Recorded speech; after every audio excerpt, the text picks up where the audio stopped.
पौलुस के अनेक पत्रों में से एक पत्र है इफिसुस की पत्री, जो उसने इफिसुस की कलीसिया को लिखी थी।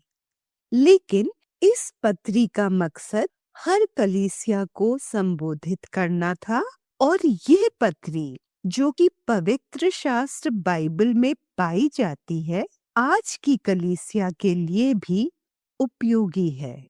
इफिसुस का शहर पौलुस के काल के शहरों में से एक अनैतिक शहर था। यहाँ देवी अर्तेमिस की पूजा की जाती थी और ये शहर विश्व के प्राचीन अजूबों में से एक था। पहला विश्व बैंक इस शहर में स्थापित हुआ था। यहाँ की आर्थिक अवस्था संपन्न थी।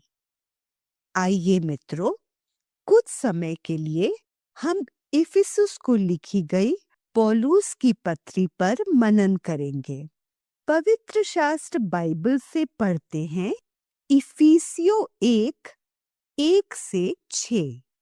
पौलुस की ओर से, जो परमेश्वर की इच्छा से यीशु मसीह का प्रेरित है, उन पवित्र और मसीह यीशु में विश्वासी लोगों के नाम जो इफिसुस में हैं, हमारे पिता परमेश्वर और प्रभु यीशु मसीह की ओर से तुम्हें अनुग्रह और शांति मिले। हमारे प्रभु यीशु मसीह के परमेश्वर और पिता का धन्यवाद हो कि उसने हमें मसीह में स्वर्गीय स्थानों में सब प्रकार की आशीष दी है, जैसा उसने हमें जगत की उत्पत्ति से पहले उसमें चुन लिया कि हम उसके निकट प्रेम में पवित्र और निर्दोष हों, और अपनी इच्छा की सुमति के अनुसार हमें अपने लिए पहले से ठहराया कि यीशु मसीह के द्वारा हम उसके ले पालक पुत्र हों, कि उसके उस अनुग्रह की महिमा की स्तुति हो जिसे उसने हमें उस प्यारे में सेतमेत दिया।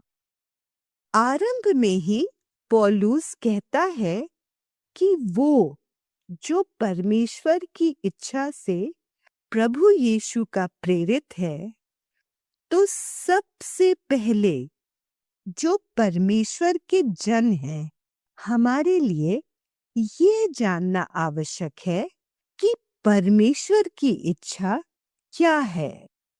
परमेश्वर की इच्छा हर विश्वासी के लिए तो है ही, परंतु हर एक व्यक्ति के लिए विशिष्ट भी है, और ये हमें जाननी है अपने लिए, और फिर अपने लिए प्रभु की इच्छा जान के उसे अपने जीवन में कार्यरत करना है।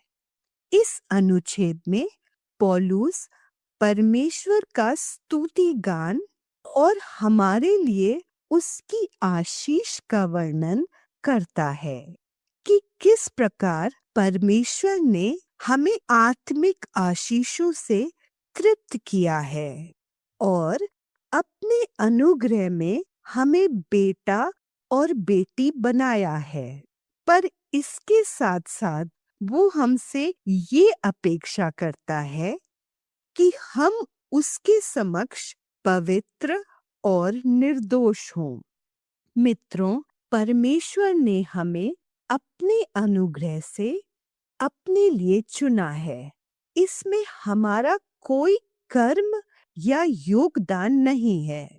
तो ये आवश्यक है कि हम उसके बच्चे होने के नाते अपने जीवन को निष्कलंक और पवित्र रखने का पूरा प्रयास करें।